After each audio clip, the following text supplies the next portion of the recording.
Hello there. Thank you so much for joining me for this continued reading of Understood Betsy, the charming, quaint children's novel by Dorothy Canfield Fisher from 1916.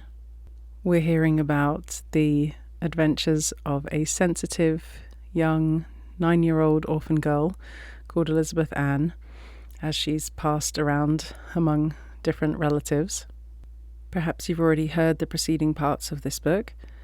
If you haven't and you would like to, you can certainly look for the playlist for Understood Betsy, and you'll find everything there in order. But for now, let's just take a moment here to have a nice, deep exhale.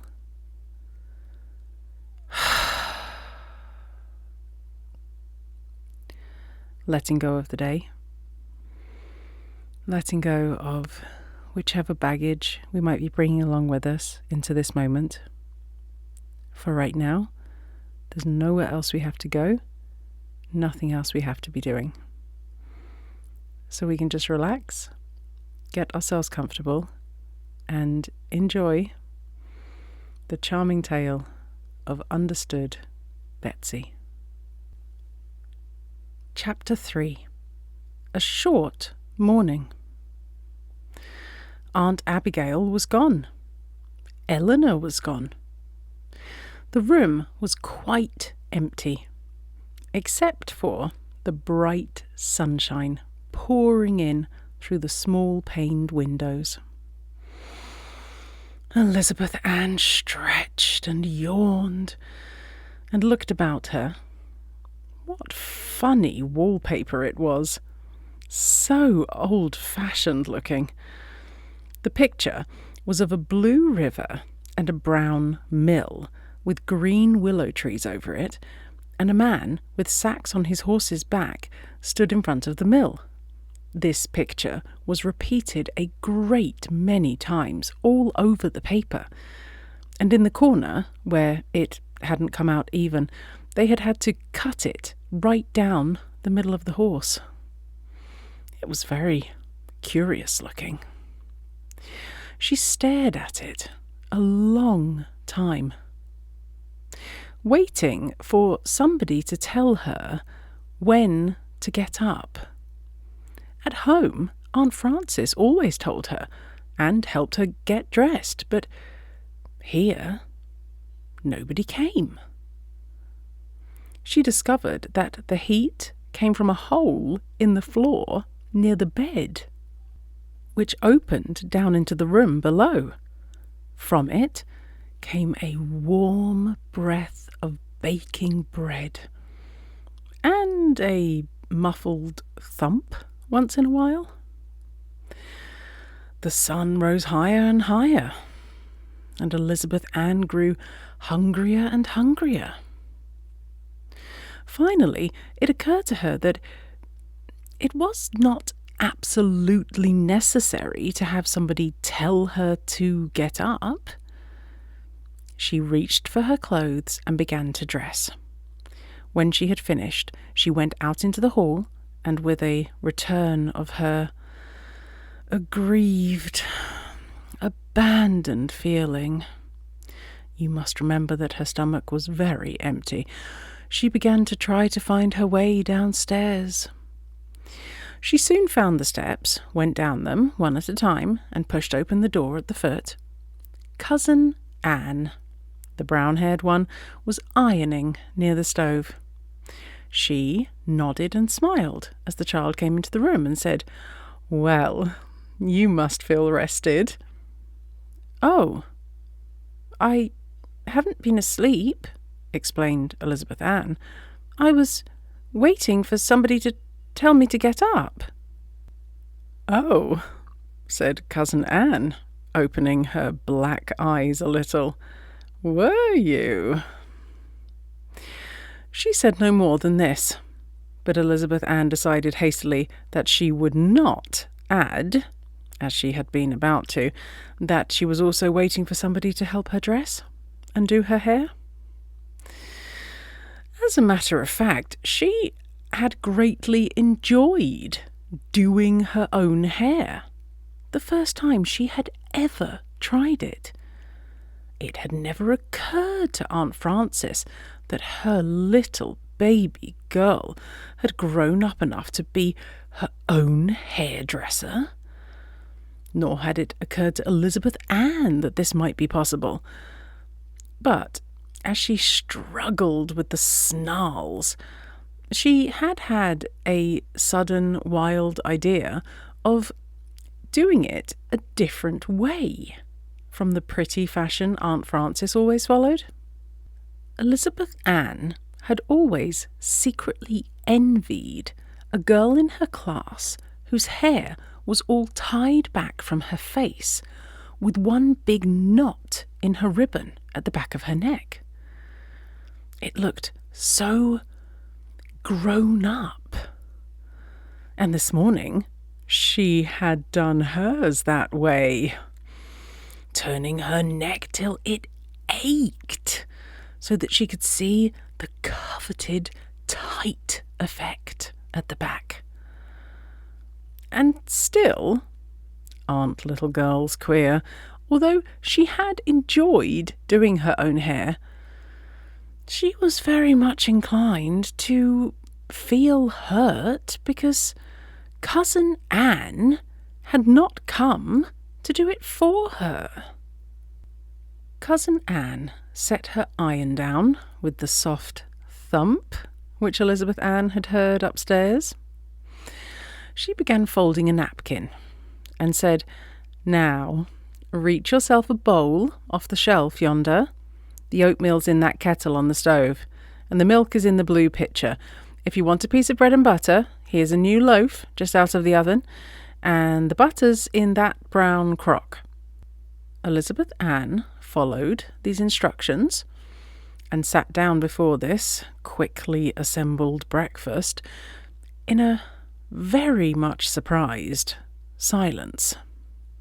At home, it took the girl more than half an hour to get breakfast and set the table, and then she had to wait on them besides. She began to pour the milk out of the pitcher and stopped suddenly. "Oh, I'm afraid I've taken more than my share," she said, apologetically. Cousin Anne looked up from her rapidly moving iron and said, in an astonished voice, "Your share? What do you mean?" "My share of the quart," explained Elizabeth Ann. At home, they bought a quart of milk and a cup of cream every day, and they were all very conscientious about not taking more than their due share. "Good land, child. Take all the milk you want," said Cousin Anne, as though she found something shocking in what the little girl had just said. Elizabeth Ann thought to herself that she spoke as though milk ran out of a faucet like water. She was very fond of milk, and she made a very good breakfast as she sat looking about the low-ceilinged room. It was unlike any room she had ever seen. It was, of course, the kitchen, and yet it didn't seem possible that the same word could be applied to that room and the small, dark cubbyhole which had been Grace's asthmatical kingdom. This room was very long and narrow, and all along one side were windows with white, ruffled curtains drawn back at the sides, and with small, shining panes of glass, through which the sun poured a golden flood of light on a long shelf of potted plants that took the place of a windowsill.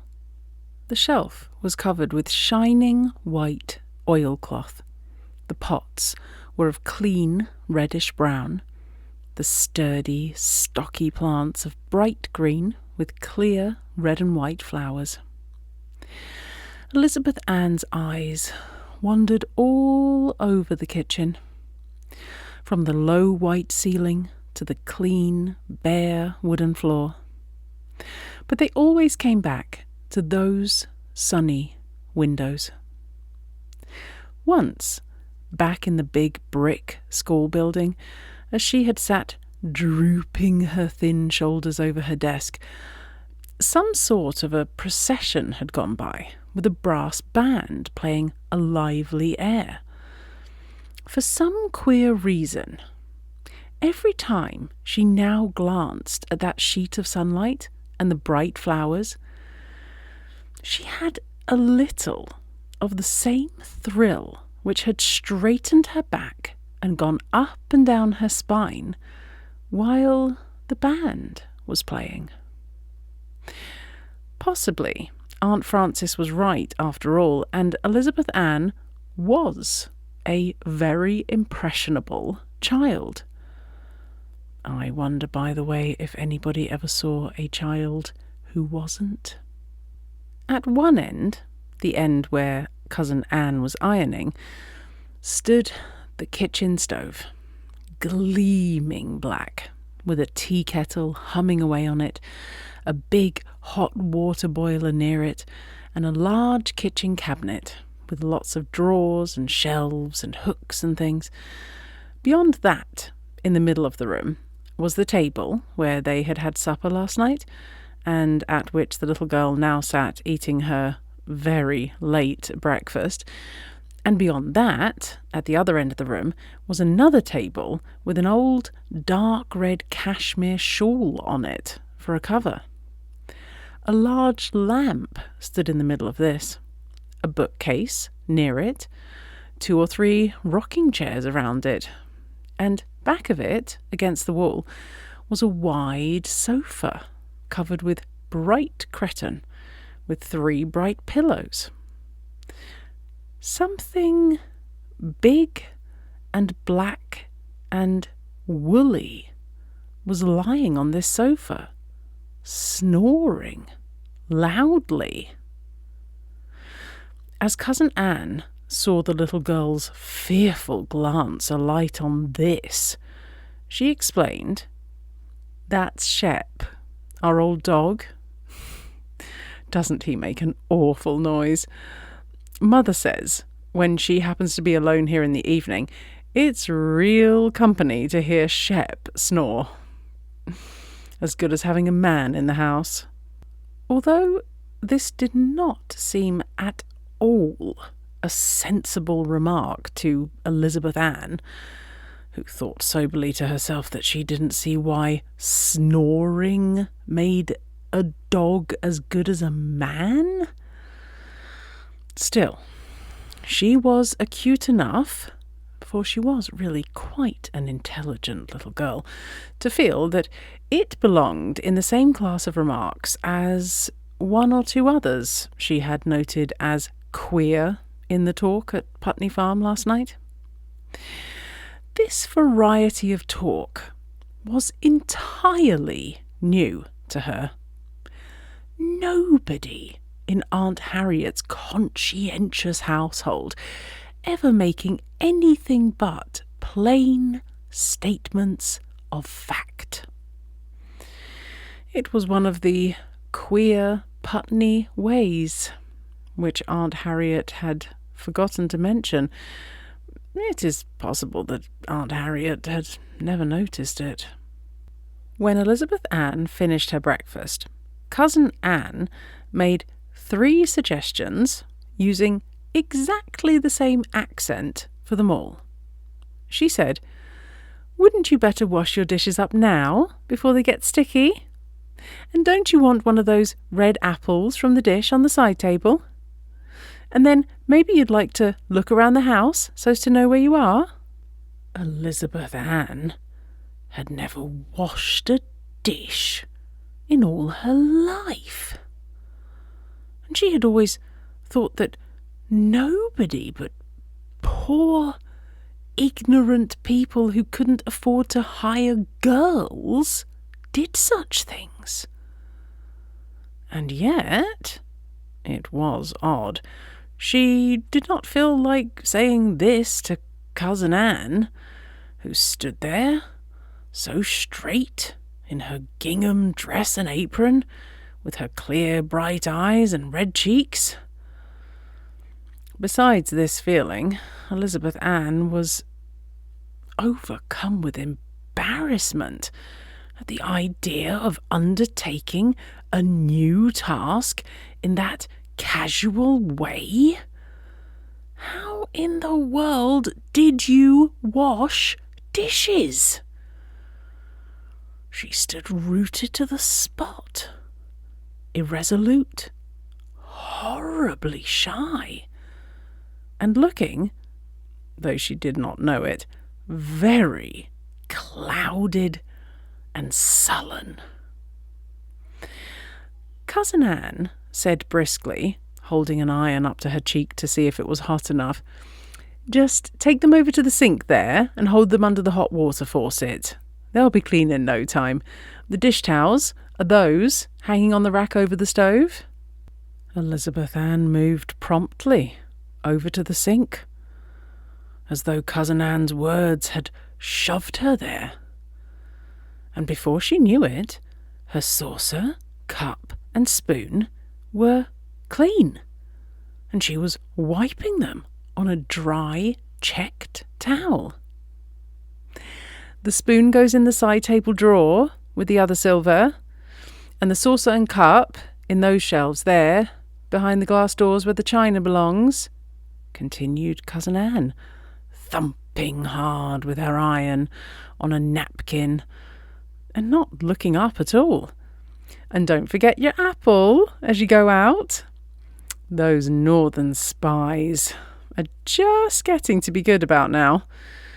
When they first come off the tree in October, you could shoot them through an oak plank."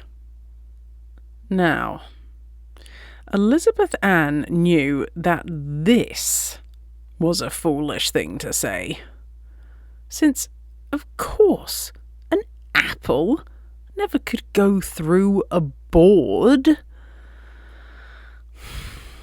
But something that had always been sound asleep in her brain woke up a little bit and opened one eye. For it occurred dimly to Elizabeth Ann that this was a rather funny way of saying that northern spies were very hard when you first pick them in the autumn. She had to figure it out for herself very slowly because it was a new idea to her, and she was halfway through her tour of inspection of the house before there glimmered on her lips, in a faint smile, the first recognition of humour in all her life. She felt a momentary impulse to call down to Cousin Anne that she saw the point. But before she had taken a single step toward the head of the stairs, she had decided not to do this. Cousin Anne, with her bright dark eyes and her straight back and her long arms and her way of speaking as though it never occurred to her that you wouldn't do just as she said. Elizabeth Ann was not very sure that she liked Cousin Anne. And she was very sure that she was afraid of her. So she went on, walking from one room to another, industriously eating the red apple, the biggest she had ever seen.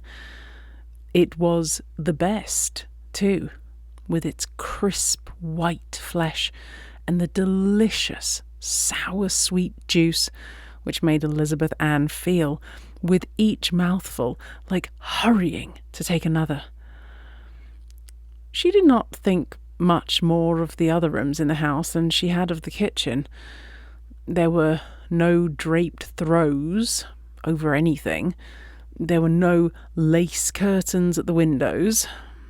Just dotted Swiss like the kitchen. All the ceilings were very low.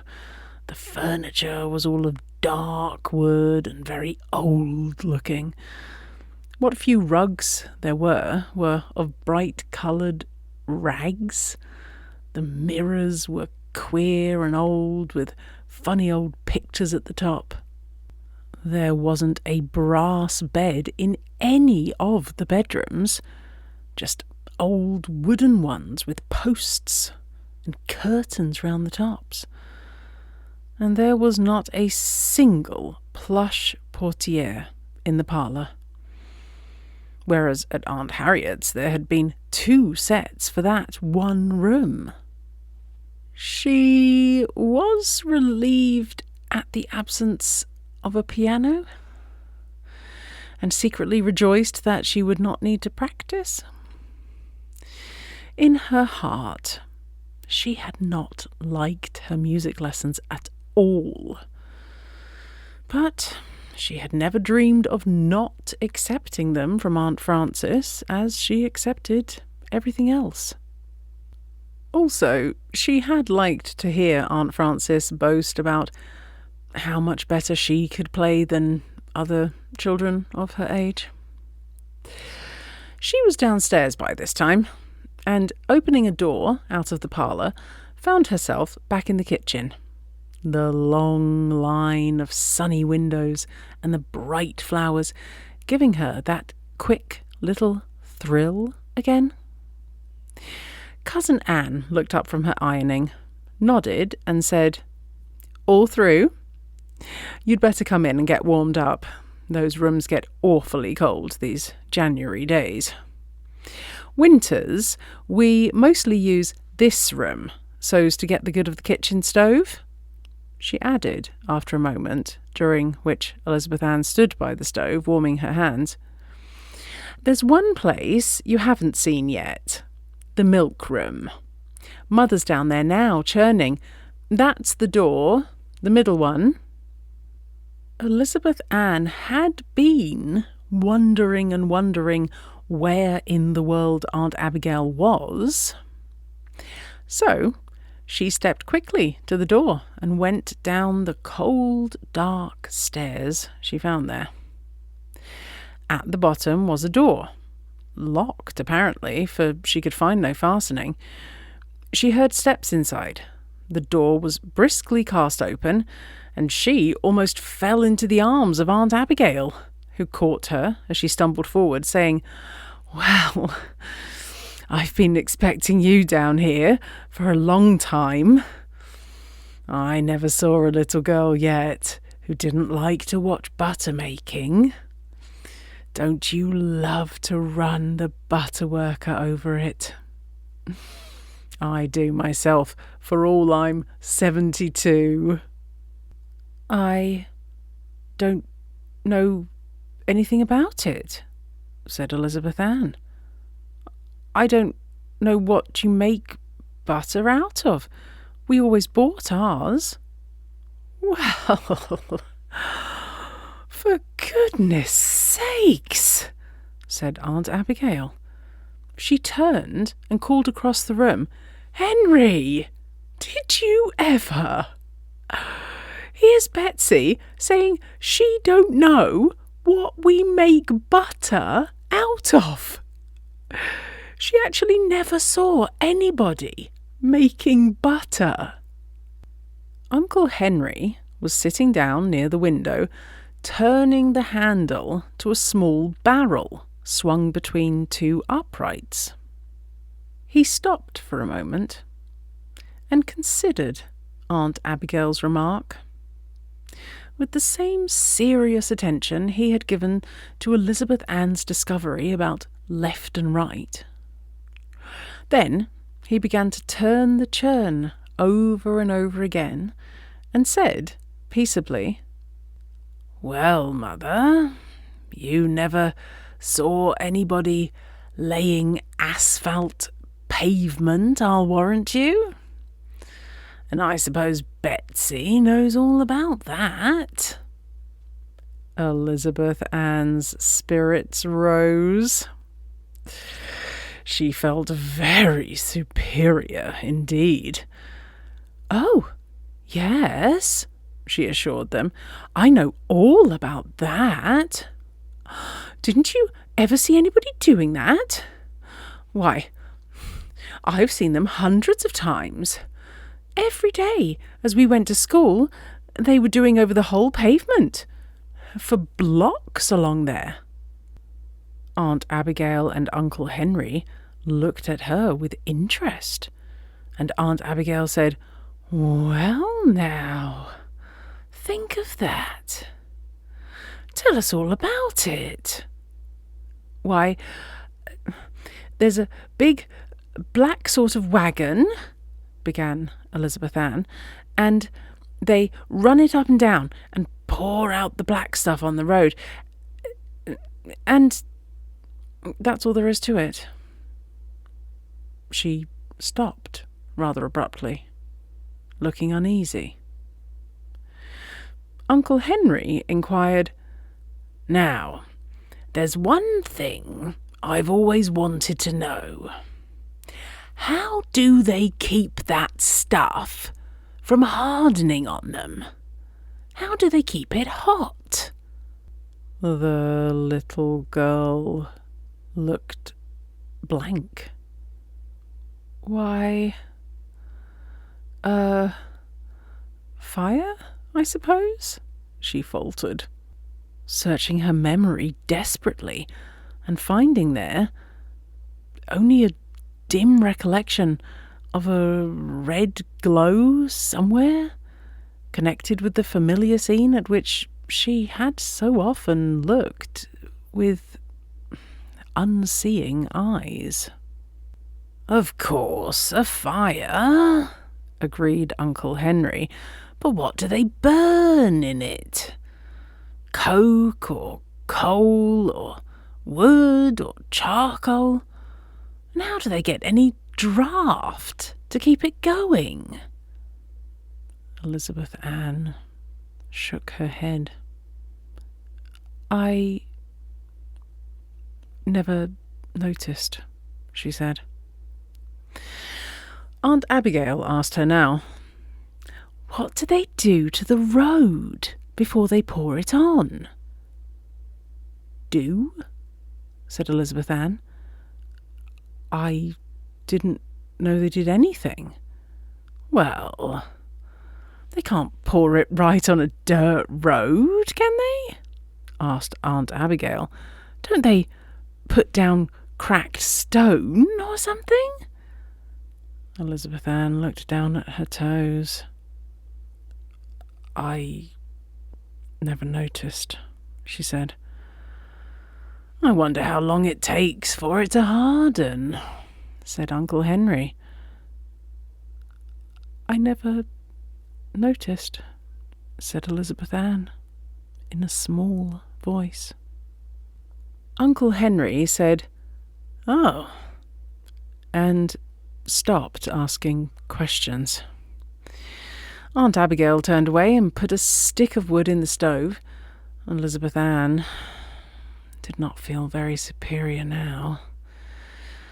And when Aunt Abigail said, "Now, the butter's beginning to come. Don't you want to watch and see everything I do, so's you can answer if anybody asks you how butter is made?" Elizabeth Ann understood perfectly what was in Aunt Abigail's mind, and gave to the process of butter making a more alert and aroused attention than she had ever before given to anything. It was so interesting, too, that in no time she forgot why she was watching and was absorbed in the fascinations of the dairy for their own sake. She looked in the churn as Aunt Abigail unscrewed the top and saw the thick, sour cream separating into buttermilk and tiny golden particles. "It's gathering," said Aunt Abigail, screwing the lid back on. "Father'll churn it a little more till it really comes. And you and I will scald the wooden butter things and get everything ready. You'd better take that apron there to keep your dress clean."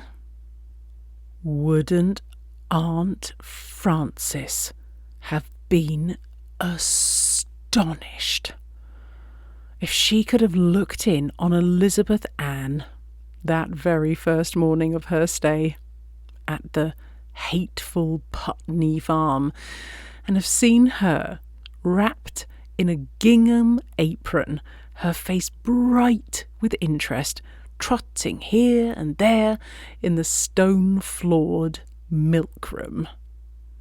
She was allowed the excitement of pulling out the plug from the bottom of the churn and dodged back hastily to escape the gush of buttermilk spouting into the pail held by Aunt Abigail.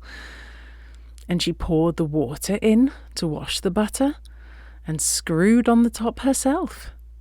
And, again, all herself, for Uncle Henry had gone off as soon as the butter had come, swung the barrel back and forth 6 or 7 times to swish the water all through the particles of butter. She even helped Aunt Abigail scoop out the great yellow lumps. Her imagination had never conceived of so much butter in all the world.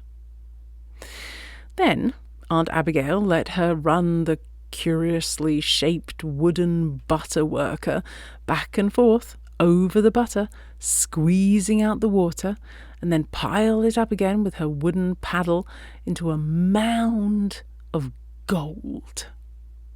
She weighed out the salt needed on the scales and was very much surprised to find that there really is such a thing as an ounce.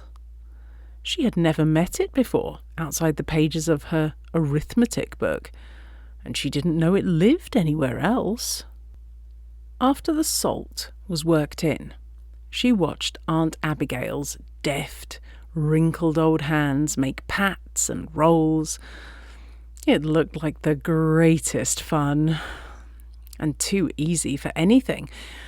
And when Aunt Abigail asked her if she wouldn't like to make up the last £half into a pat for dinner, she took up the wooden paddle confidently. And then she got one of the surprises that Putney Farm seemed to have for her. She discovered that her hands didn't seem to belong to her at all, that her fingers were all thumbs, that she didn't seem to know in the least beforehand how hard a stroke she was going to give, nor which way her fingers were going to go. It was, as a matter of fact, the first time Elizabeth Ann had tried to do anything with her hands except to write and figure and play on the piano. And naturally, she wasn't very well acquainted with them. She stopped in dismay, looking at the shapeless, battered heap of butter before her, and holding out her hands as though they were not part of her. Aunt Abigail laughed, took up the paddle, and after 3 or 4 passes the butter was a smooth, yellow ball. "Well, that brings it all back to me," she said.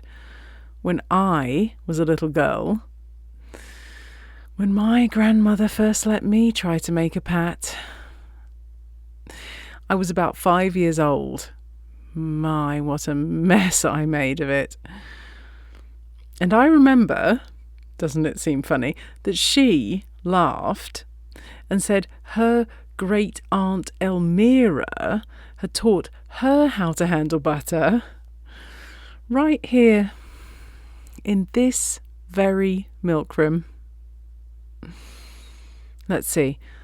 Grandmother was born the year the Declaration of Independence was signed. That's quite a while ago, isn't it? But butter hasn't changed much, I guess. Nor little girls either. Elizabeth Ann listened to this statement with a very queer, startled expression on her face, as though she hadn't understood the words. Now, for a moment, she stood staring up in Aunt Abigail's face, and yet not seeing her at all, because she was thinking so hard. She was thinking. Why, there were real people living when the Declaration of Independence was signed? Real people? Not just history people? Old women teaching little girls how to do things. Right in this very room, on this very floor, and the Declaration of Independence just signed.